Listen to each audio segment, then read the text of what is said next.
भारत का और हिंदू धर्म का इकलौता ऐसा त्यौहार जहाँ पे आपको उगते सूरज के साथ साथ जो डूबते सूरज की भी पूजा होती है। और यह पर्व का नाम है छठ पूजा। छठ मतलब एक ऐसा पर्व जिसे सभी भेदभाव समाप्त हो जाते हैं।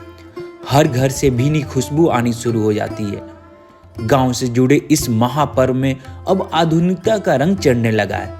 विभिन्न तरीके से प्रसाद बनाए जाने लगे हैं, लेकिन आज भी एक ऐसा प्रसाद कॉमन है, वो है ठेकुआ। ठेकुआ एक ऐसा प्रसाद है जो अमीर से अमीर और गरीब से गरीब घरों में बनकर सूर्यदेव और छठी मैया को चढ़ाया जाता है। ठेकुआ को बनाने के लिए गेहूं सुखाने से लेकर तमाम छतों पर महिलाएं जुटी तो लोकगीतों के लय ने अमीर गरीब ऊंच नीच के तमाम भेदभाव मिटा दिए।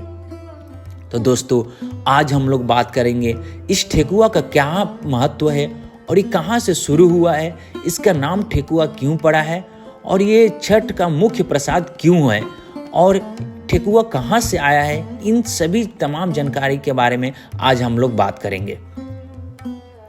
4 दिवसीय छठ में तो वैसे कई प्रसाद चढ़ाए जाते हैं, लेकिन ठेकुआ का अलग महत्व है। ठेकुआ गुड़ और आटे से बनता है। यह समय गन्ने के काटने का होता है और गन्ने से गुड़ बनता है। बताया जाता है कि छठ के साथ ही सर्दी के मौसम की शुरुआत हो जाती है। ऐसे में ठंड से बचने और स्वास्थ्य के लिए गुड़ फायदेमंद होता है। इस चलते ठेकुआ चढ़ाने की परंपरा है। प्रसाद बनाने के लिए गेहूं की सफाई की जाती है, इसलिए इस पर्व को श्रम से भी जोड़ा जाता है। ठेकुआ बनाने की शुरुआत कहां से हुई, किसने की, इस बारे में ठीक से पता कर पाना थोड़ा सा कठिन है, लेकिन ऐसा माना जाता है कि यह बिहार के सालों पहले रहे हंस राजा वंश की रसोई से निकला हुआ एक शाही पकवान है, जिसे प्राचीन काल में हंस राजा वंश की रसोई में बनाया जाता था।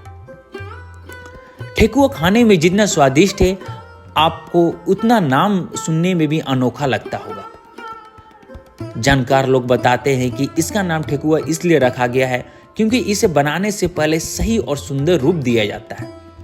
ऐसा करने से पहले इसे पत्थर या लकड़ी के बने एक सांचे में रखकर हाथों से ठोका जाता है, जिस कारण इसका नाम ठेकुआ पड़ा गया।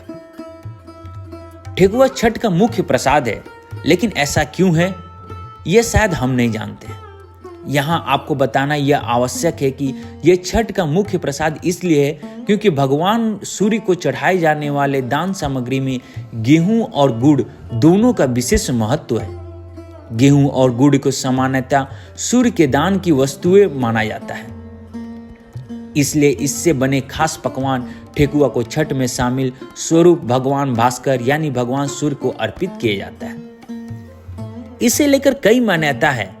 कहा जाता है कि ठेकुआ नाम ठुका से भी पड़ा है, लेकिन इसका आटा सख्त गूंथा जाता है और इसे सेप देने के लिए हथेली से खूब पीटा जाता है। हालांकि अब भारत में मिलने वाले आटे के ज्यादातर फ्राइन जो स्नैक्स मैदा और रिफाइन के आटे होते हैं, लेकिन बिना रिफाइन किए हुए गेहूं से बना हुआ ठेकुआ न सिर्फ काफ़ी पुरानी रेसिपी है, बल्कि यह मैदा और सूजी से बने हुए पकवान से कहीं ज़्यादा आपकी हेल्थ के लिए भी हेल्दी है। और ठेकुआ बनाने के लिए उसको आकार देने के लिए लकड़ी का जो सच्चा बनता है, जिसको अगरौटा कहा जाता है।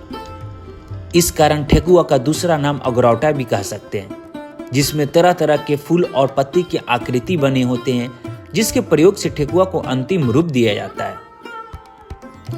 और इसे बनाने के लिए मिट्टी के चूल्हे पर बनाई जाती है और आंच देने के लिए आम की लकड़ियों का प्रयोग किया जाता है। और ठेकुआ बनाने की रेसिपी की बात करें तो ये बहुत ही सरल और आसान है और इसमें जो लगने वाले सामग्री है वो सिर्फ गेहूं का आटा, गुड़, इलायची पाउडर, घी और आपको यदि ड्राई फ्रूट का इस्तेमाल करना चाहते हैं तो वो भी कर सकते हैं। मैं आपको बता दूं कि इसे बनाने के लिए आप सबसे पहले थाली में आटा ले और गुड़ वाले पानी की मदद से गूंथ ले। इसमें इलायची पाउडर या ड्राई फ्रूट्स जो भी है उसको मिक्स कर सकते हैं और जब आटा तैयार हो जाए तो इसको लोइया बना कर रखें और अब इसे ठेकुआ का आकार दें, जो कि आपका अगरौटा होता है उसमें की आकृति में डालकर ठोक कर इसे कोई भी एक ठेकुआ का आकार दे सकते हैं। उसके बाद कोई गर्म पैन करें जिसमें घी डालें और उसमें आप इसको तल लें।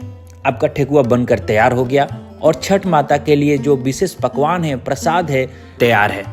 तो दोस्तों, यह था छठ माँ का और छठ पूजा का सबसे विशेष पकवान, जिसके बिना जो छठ पूजा अधूरी मानी जाती है, ठेकुआ, उसका इतिहास और ये कैसे बनता है। आज मैंने इन सभी चीज़ों के बारे में आपको डिटेल में बताया। और यदि आप छठी मैया से और सूर्य देव से रिलेटेड या फिर किसी अन्य जगहों के बारे में जानकारी लेना चाहते हैं, जानना चाहते हैं, तो हमारे चैनल पे उपलब्ध दूसरी वीडियो जाकर आप देख सकते हैं। मैं आपको ऐसे ही भारत से जुड़ी कुछ धार्मिक बातें और धार्मिक जगहों के बारे में बताते रहूँगा। हमारे चैनल के साथ बने रहिए। धन्यवाद।